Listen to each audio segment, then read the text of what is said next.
Bonjour, bienvenue dans cette deuxième vidéo. Alors dans la vidéo précédente, on a vu ensemble comment éviter de rater nos photos grâce à l'histogramme, aux outils de modification de l'exposition. Parce que bon, une photo mal exposée, c'est souvent une photo difficile à rattraper. Aujourd'hui, dans cette vidéo, on va voir ensemble comment trouver l'inspiration, comment trouver des idées de prise de vue, comment ne pas rester un peu le bec dans l'eau ou toujours... Beaucoup de gens, beaucoup de messages, pourquoi je vous parle de ça, de l'inspiration, à la limite trouver un style, c'est que beaucoup de gens ont une difficulté dans les messages que je reçois, c'est que les gens ont envie de faire de la photo mais ils ne savent pas quoi faire en photo. Alors, quand on ne sait pas quoi faire, bon, on ne va pas réinventer la roue, mais souvent, ce qui est le plus simple, le plus facile entre parenthèses, tout dépend de ce qu'on veut faire, mais le plus simple, c'est d'aller chercher l'inspiration dans le travail des autres. Donc pour ça, on peut s'aider d'outils, je dirais, qui sont à notre portée, qui sont à notre disposition simplement, facilement, et qui sont surtout gratuits. Moi, j'utilise un outil que j'utilise très régulièrement, très fréquemment, c'est Pinterest. Pinterest, c'est un outil d'album photo. On va pouvoir aller picorer à gauche à droite un peu notre inspiration.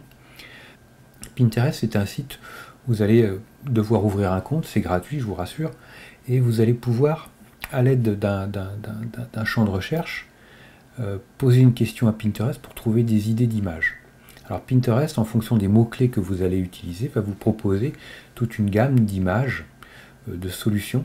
Et là, vous pourrez aller chercher des images, par exemple, pour trouver des idées de photos de portraits, ou éventuellement aller chercher des idées de photos de mariage. Par exemple, vous voulez des idées de photos de couple pour du posing. Vous pouvez trouver aussi des formations photos. Vous pouvez trouver une multitude de choses. Ce qu'il faut savoir aussi, ce qui peut être intéressant pour avoir une qualité dans les recherches, dans les résultats, c'est de penser aussi à formuler vos recherches en anglais. Parce que souvent, les ressources seront beaucoup plus importantes que dans le domaine francophone. Par exemple, si vous voulez rechercher des cours de photos en anglais, ben, vous pouvez faire Photography Tips, TIPS, parce que bon, ben, tout ce qui est terminaison française, il y aura beaucoup moins d'éléments. Par exemple, sur le posing, trouver des images pour faire poser des gens, trouver des images pour des idées pour des photos de couple, de mariage, trouver des idées pour des photos d'enfants. Donc toutes ces choses-là, vous allez avoir une masse d'informations, une masse d'idées vraiment très intéressantes et très enrichissantes.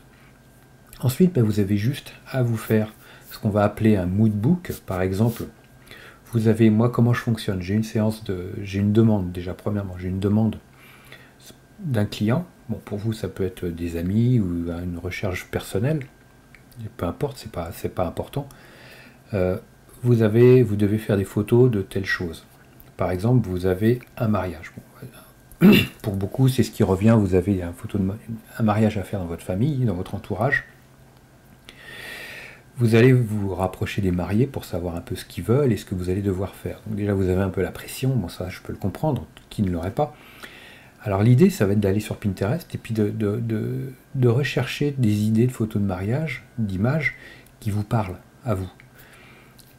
Et en même temps, en parallèle, c'est de prendre contact avec les mariés, puis de leur demander qu'est-ce que vous aimeriez. Et ensuite, c'est de confronter les deux résultats. Et puis, une fois que vous savez plus ou moins ce que les mariés recherchent, orientez votre recherche, affinez votre recherche sur Pinterest, et de vous faire, à la fin, un moodbook, ce qu'on appelle un moodbook, un moodboard, un mur d'images qui va être sur l'ambiance, sur l'atmosphère, les idées, les poses qu'on va rechercher. Et vous allez avoir toutes ces images qui vont être rassemblées sur votre Pinterest. Vous allez vous faire un petit album là-dessus. Vous allez épingler quelques images à gauche à droite avec des idées précises. Et toutes ces idées-là, vous allez pouvoir les rassembler, les mettre par exemple le jour du mariage. Ce que vous pouvez faire, soit vous les imprimez sur un petit papier que vous allez avoir dans votre poche, que vous ressortirez si nécessaire, ou alors en plus pratique, moi je vous conseille de les mettre dans votre téléphone. Parce que le téléphone, on l'a toujours dans la poche, et c'est plus facile de sortir le téléphone, de regarder les photos pour retrouver l'inspiration, recoller un peu à ce qu'on doit faire, et puis se dire, bon ben voilà, ok, je reprends le fil des choses, ça c'est fait, et puis on va partir, on va faire ça, ça et ça. Ok, là comme ça on est beaucoup plus dans le fil de ce que l'on doit faire, et de ce que l'on avait prévu. Donc vous voyez que vous pouvez très simplement trouver de l'inspiration, trouver des idées. Après, c'est vrai qu'on on va s'inspirer du travail des autres. Après, bon, bah, de toute façon, copier, certains se disent oui, mais bon, c'est copier le travail des autres. Je dirais oui, non, parce que on n'a pas les mêmes sujets, c'est pas la même lumière, c'est pas les mêmes lieux. On s'inspire du travail des autres. On s'inspire du travail de certaines personnes qui se sont inspirées du travail d'autres personnes, et ainsi de suite. L'homme qui a vu l'homme, qui a vu l'homme, qui a vu l'homme, qui a vu l'ours, c'est qu'il n'a pas tué. Moi, le premier, je me suis toujours inspiré du travail des autres, parce que j'ai rien inventé dans la photo. Et puis, il n'y a pas de mal à ça. On a toujours fonctionné comme ça, que les musiciens, les peintres et les artistes ont toujours eu des mentors, des sujets d'inspiration pour les aider à progresser et avancer. Donc là-dessus, voilà, à part si on devait faire une reproduction à l'identique d'une image, c'est jamais le cas, donc voilà, rassurez-vous de ce côté-là, vous pouvez vous inspirer, au contraire c'est là pour ça, profitez-en, inspirez-vous, faites-vous plaisir, parce qu'on passe énormément de temps, moi je passe énormément de temps sur Pinterest, je passe énormément de temps dans la recherche d'images, après je soumets mon mood board à mes clients, pour leur dire voilà, est-ce que ça vous va, mais il n'y a pas que dans le mariage, dans le portrait que ça fonctionne comme ça. Je le fais également dans le domaine de l'industrie, dans le B2B, travail pour les professionnels. Bon, ben, je propose également des images en entretien pour leur dire voilà ce que moi je vois pour la prestation qui est à faire ensemble. Est-ce qu'on est dans le même est-ce qu'on est dans le même esprit, ou est-ce que je fais fausse route? C'est à ça que ça sert, c'est de savoir si on est sur la bonne route ou si on n'est pas sur la bonne route. Voilà pour trouver des idées, voilà pour trouver de l'inspiration. Vraiment, ne vous privez pas d'aller sur Pinterest et vraiment d'aller explorer ce site, parce que après, le plus dur, c'est de s'en sortir. Tellement il y a de choses énormes, immenses, une masse d'images géniales, de très grande qualité. Surtout, la différence par rapport à Flickr ou à 500 pixels, c'est que sur Pinterest, on a énormément d'images de très grande qualité.